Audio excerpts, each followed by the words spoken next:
ഈ ആഴ്ച ബിഗ് ബോസിൻ്റെ ജയിലിലേക്ക് പോകുന്നത് അനീഷും ആദിലയുമാണ്. വീട്ടുകാരെല്ലാവരും കൂടെ ചേർന്ന് ഇവരെ രണ്ടുപേരെയും തിരഞ്ഞെടുത്തു. രണ്ടുപേർക്കും 9 വോട്ടുകൾ വീതം ലഭിച്ചു. ആദിലയും അനീഷും തമ്മിൽ ചെറിയൊരു പ്രശ്നമുണ്ട്. ചെറുതല്ലാത്തൊരു പ്രശ്നമുണ്ട്. കുറച്ചധികം നാളുകളായിട്ട് ഇവർ തമ്മിൽ പ്രശ്നമുള്ളതായിട്ട് വീട്ടുകാരുടെ ശ്രദ്ധയിലുണ്ട്. അതുകൊണ്ട് അത് ഇവർ കണ്ട് മടുത്തു. വീട്ടുകാരെല്ലാവരും അനീഷും ഇതിലെയും തമ്മിലുള്ള പ്രശ്നം കണ്ട് മടുത്തു.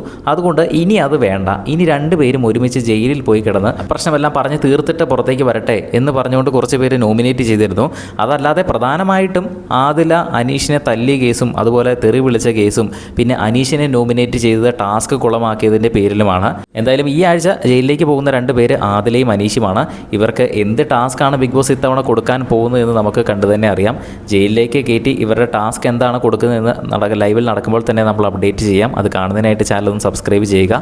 ഈ ഒരാഴ്ചയിൽ നിങ്ങൾ കാണുന്ന പ്രേക്ഷകരാണ് ആര് ജയിലിലേക്ക് പോകണമെന്ന് തീരുമാനിക്കുന്നതെങ്കിൽ നിങ്ങൾ ആരെയായിരിക്കും ജയിലിലേക്ക് നോമിനേറ്റ് ചെയ്യുന്ന 2 പേരുകൾ ആരാന്ന് താഴെ ഒന്ന് കമൻറ്റ് ചെയ്യുക. കൂടുതൽ അപ്ഡേറ്റുകൾക്കായിട്ട് ചാനൽ ഒന്ന് സബ്സ്ക്രൈബ് ചെയ്യുക. വീഡിയോ ഇഷ്ടപ്പെട്ടാൽ ഒന്ന് ലൈക്ക് ചെയ്യുക.